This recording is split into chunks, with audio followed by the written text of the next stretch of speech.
আসসালামু আলাইকুম। সংবাদে আপনাদের সবাইকে স্বাগত জানাচ্ছি। আমি ফিরোজ তোহা। শুরুতেই আরবে কেবলস সংবাদ শিরোনাম।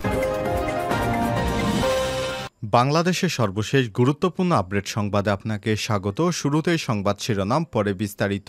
শুরুতেই জানিয়ে দিব, গুমের ঘটনা তদন্তে কমিশন গঠন। র্যাব, পুলিশ ও আইনশৃঙ্খলা বাহিনীর হাতে গত ১৬ বছরে গুম, খুন এবং হত্যার ঘটনায় তদন্ত কমিশন গঠন করা হয়েছে। আজ বিচারপতি মইনুল ইসলাম চৌধুরীকে প্রধান করে ৫ সদস্যের এই তদন্ত কমিটি গঠন করা হয়েছে।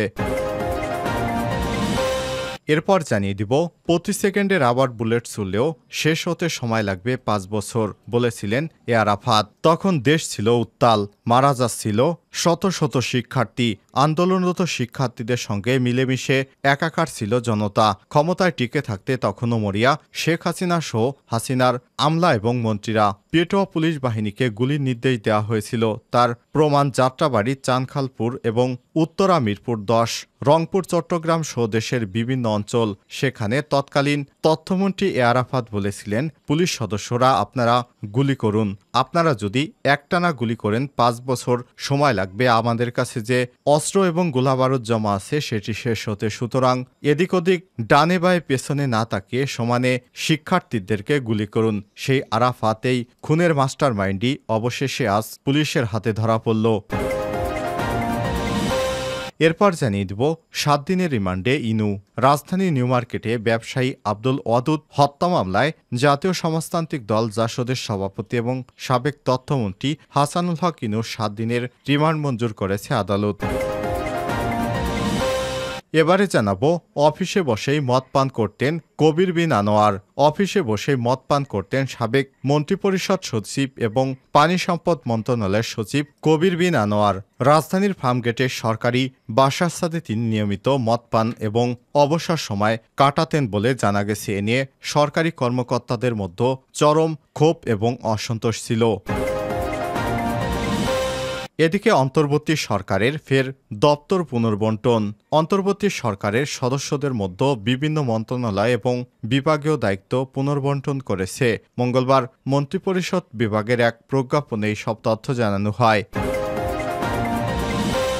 এবং সর্বশেষ জানিয়ে দিব, ডিবি হারুন এবং তার স্ত্রীর বিদেশ যাত্রায় নিষেধাজ্ঞা। দুর্নীতির অভিযোগে পরিপ্রেক্ষিতে ঢাকা মহানগর পুলিশের ডিএমপির সাবেক অতিরিক্ত কমিশনার হারুনুর রশিদ এবং তার স্ত্রী শিরিন আক্তারের বিদেশ যাত্রায় নিষেধাজ্ঞা দিয়েছে আদালত। দুর্নীতি দমন কমিশন দুদকের উপপরিচালক জিডি মোহাম্মদ জয়নুল আবেদিন এর পরিপ্রেক্ষিতে ঢাকা মহানগর সিনিয়র স্পেশাল জজ আদালতের বিচারক মোহাম্মদ শামস জগলুল হোসেন আদেশ দেন। প্রিয় দর্শক, এতক্ষণ শুনছিলেন সংবাদ শিরোনাম, এবারে বিস্তারিত। তবে তার আগে বন্ধুরা, অনুরোধ থাকবে এই সংবাদটিতে একটি লাইক দিন। এই চ্যানেলে আপনি নতুন হয়ে থাকলে আমাদের সংবাদটি দেখতে দেখতে চ্যানেলটি সাবস্ক্রাইব করে রাখুন। কমেন্ট করে আপনার মূল্যবান মতামত জানিয়ে দিন বন্ধুরা, আপনি বিশ্বের কোন দেশ থেকে আমাদের সংবাদটি দেখছেন এবং শুনছেন। এবারে বিস্তারিত। গুমের ঘটনা তদন্তে কমিশন গঠন। র্যাব, পুলিশ ও আইনশৃঙ্খলা বাহিনীর হাতে গত ১৬ বছরে গুম, খুন হওয়া ঘটনা তদন্তে কমিশন গঠন করা হয়েছে। মঙ্গলবার ২৭ আগস্ট বিচারপতি মইনুল ইসলাম চৌধুরীকে প্রধান করে ৫ সদস্যের এই তদন্ত কমিটি গঠন করা হয়েছে। কমিটির অন্য সদস্যরা হলেন বিচারপতি ফরিদ আহমেদ, নূর খান, নাবিলা ইদ্রিস, সাজ্জাদ হোসেন এবং এই কমিটিকে আগামী ৪৫ কর্মদিবসের মধ্যে প্রতিবেদন জমা দেওয়ার নির্দেশনা দেওয়া হয়েছে। প্রতি সেকেন্ডে রাবার বুলেট ছুড়লেও শেষ হতে সময় লাগবে ৫ বছর, বলেছিলেন আরাফাত। তখন দেশ উত্তাল, মারা গেছে বেশ কিছু শিক্ষার্থী। আন্দোলনরত শিক্ষার্থীদের সঙ্গে মিলেমিশে একাকার ছাত্র জনতা। ক্ষমতায় টিকে থাকতে তখনও মরিয়া শেখ হাসিনা সরকার। পেটোয়া পুলিশ বাহিনীর দ্বারা গুলির নির্দেশ দেওয়া হয়েছিল। তার প্রমাণ যাত্রাবাড়ি, চানখারপুল, উত্তরা মিরপুর ১০, রংপুর, চট্টগ্রাম এবং দেশের বিভিন্ন অঞ্চল। নজিরবিহীন হত্যাকাণ্ডকে আড়াল করতে নানা হুমকি ধামকিতে ব্যস্ত ছিলেন তৎকালীন তথ্য এবং সম্প্রচার প্রতিমন্ত্রী মোহাম্মদ আলী আরাফাত। ছাত্র জনতার চূড়ান্ত আন্দোলনের মধ্য দিয়ে তিনি বলেছিলেন, সরকার যদি প্রত্যেক সেকেন্ডে রাবার বুলেট ছোড়ে তারপরও ৫ বছর সময় লাগবে শেষ হতে। ঢাকা মহানগর পুলিশ ডিএমপি মঙ্গলবার রাজধানীর গুলশান থেকে আরাফাতকে আটক করেছে।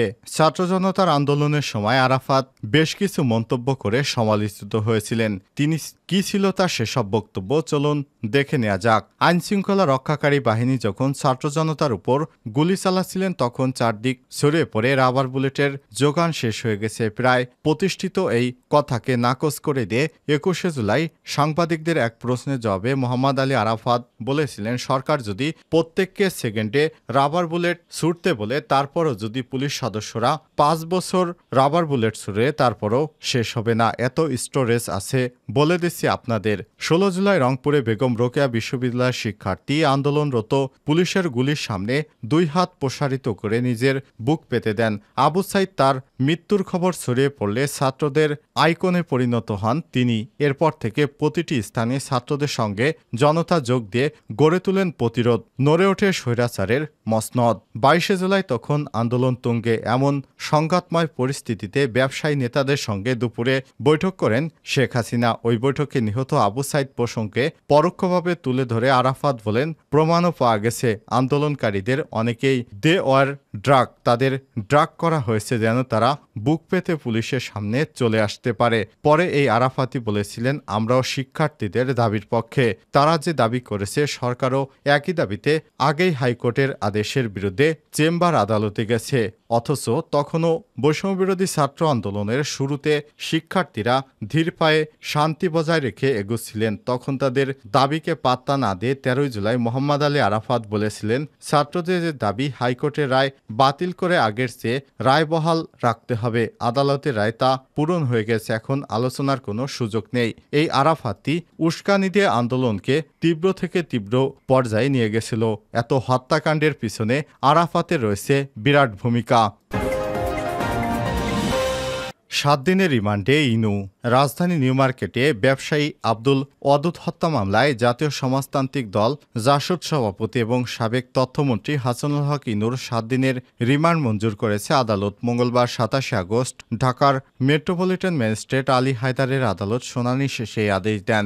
এর আগে মামলার তদন্ত কর্মকর্তা নিউ মার্কেট থানার উপপরিদর্শক মোরাদ খান তাকে ১০ দিনের রিমান্ডে নিতে আবেদন করেন। ১৯শে জুলাই বিকাল ৫টায় নিউ মার্কেটের ১ নং গেটের সামনে গুলিতে নিহত হন ব্যবসায়ী আব্দুল ওয়াদুদ। এই ঘটনায় সাবেক প্রধানমন্ত্রী শেখ হাসিনা এবং সাবেক সেতুমন্ত্রী ওবায়দুল কাদের সহ ১৩০ জনের বিরুদ্ধে হত্যা মামলা দায়ের করা হয়। নিহত ব্যবসায়ীর ভাগ্নি জামাই আব্দুর রহমান বাদী হয়ে গত ২১শে আগস্ট নিউ মার্কেট থানায় মামলাটি দায়ের করেন। মামলার এজাহারে উল্লেখ করা হয়েছে, ১৯শে জুলাই বিকাল ৫টায় নিউ মার্কেটের ১ নং গেটের সামনে বৈষম্যবিরোধী ছাত্র জনতার শান্তিপূর্ণ মিছিল চলছিল। এ সময় কিছু আসামির যোগসাজশ এবং উস্কানিমূলক বক্তব্য এবং সরাসরি নির্দেশে নিরপরাধ মানুষের উপর গুলি করা হলে ঘটনাস্থলে মাহফুজুর রহমান, নাসির উদ্দিন, শামীম ওসমান, মোহাম্মদ আবু মুসা, মঈনুদ্দিন, শাহাদাত হোসেন, আবির হোসেন সহ অনেকেই নিরস্ত্র ছাত্র জনতা এবং সাধারণ পথচারী আহত হয়। আব্দুল ওয়াদুদ ৪৫ নিউ মার্কেট থানায় পিয়াঙ্গন শপিং সেন্টারে নিজ ব্যবসা প্রতিষ্ঠান থেকে বাসায় ফেরার পথে ঘটনাস্থলে গুলিবিদ্ধ হন। এরপর তাকে ঢাকা মেডিকেল কলেজ হাসপাতালে নিয়ে গেলে কর্তব্যরত চিকিৎসক তাকে মৃত ঘোষণা করেন। অন্তর্বর্তী সরকারের ফের দপ্তর পুনর্বণ্টন। অন্তর্বর্তী সরকারের সদস্যদের মধ্যে বিভিন্ন মন্ত্রণালয় এবং বিভাগের দায়িত্ব পুনর্বণ্টন করা হয়েছে। মঙ্গলবার মন্ত্রিপরিষদ বিভাগের এক প্রজ্ঞাপনে এসব তথ্য নিশ্চিত করা হয়। সর্বশেষ সিদ্ধান্ত অনুযায়ী প্রধান উপদেষ্টা ডক্টর মোহাম্মদ ইউনূস পেয়েছেন ৬টি মন্ত্রণালয় বা বিভাগের দায়িত্ব। এগুলো হলো মন্ত্রিপরিষদ বিভাগ, প্রতিরক্ষা মন্ত্রণালয় এবং সশস্ত্র বাহিনী বিভাগ, খাদ্য মন্ত্রণালয়, জনপ্রশাসন মন্ত্রণালয় এবং বেসরকারি বিমান পরিবহন এবং পর্যটন মন্ত্রণালয়। উপদেষ্টা সালেউদ্দিন আহমেদ পেয়েছেন অর্থ মন্ত্রণালয়, বাণিজ্য মন্ত্রণালয়, বিজ্ঞান ও প্রযুক্তি মন্ত্রণালয়। উপদেষ্টা হাসান আরিফ পেয়েছেন স্থানীয় সরকার এবং পল্লী ও সমবায় মন্ত্রণালয়, ভূমি মন্ত্রণালয়। উপদেষ্টা ব্রিগেডিয়ার জেনারেল অবসরপ্রাপ্ত ডক্টর এম সাকাওয়াত হোসেন পেয়েছেন বস্ত্র এবং পাট মন্ত্রণালয়, নৌপরিবহন মন্ত্রণালয়। উপদেষ্টা শারমিন এস মুর্শিদ পেয়েছেন সমাজ কল্যাণ মন্ত্রণালয়, মহিলা ও শিশু বিষয়ক মন্ত্রণালয়। রাষ্ট্রপতির আদেশক্রমে মন্ত্রিপরিষদ সচিব মোহাম্মদ মাহবুব হোসেন এই প্রজ্ঞাপন জারি করেছেন।